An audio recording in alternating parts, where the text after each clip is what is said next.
the same. Moving forward, we have the Broncos as our next game that we're picking. This is one of the news points that I wanted to bring up.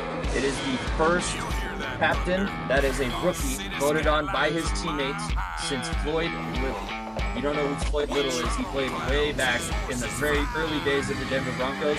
And if you want to go even further back, if you're a football nerd like I am, he was the starting running back at Syracuse before Ernie Davis, who was the subject of the movie The Express that came out. So again, really deep cuts, but this is a big deal. It's the first time in a long time. Bo Nix is now a captain for the Denver Broncos. They are 220 moneyline underdog, and the Seahawks are 6-point favorite on the road, which makes a lot of sense because it is a venue that is very difficult to go into, and you are starting a rookie quarterback. I'll let you start since it's your team.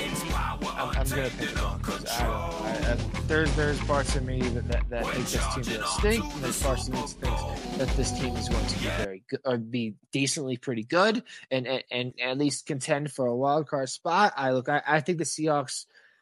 I think it is weird that 3 years past the Russell Wilson trade and the big trade between these two teams, and one team has found its franchise quarterback, the other one hasn't.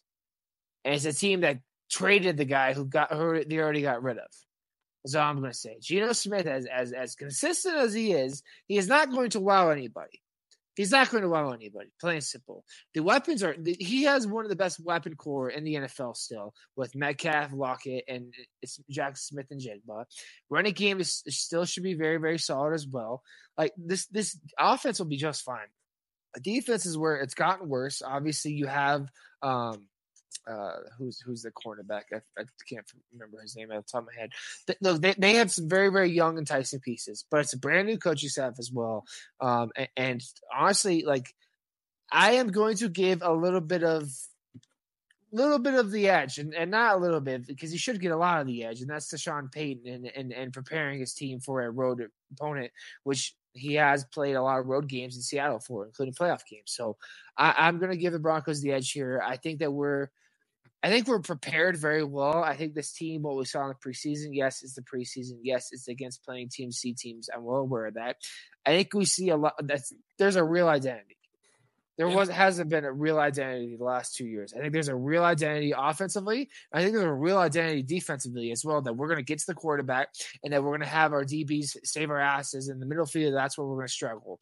And that's the one thing that this Seahawks team does better than anybody is get their guys open on the outside. And they aren't known as much of a running team. So this is a matchup that could work out in our favor. So I'm going to go the Broncos here. Yeah, it's a homer in me, but I'll take the bait and pick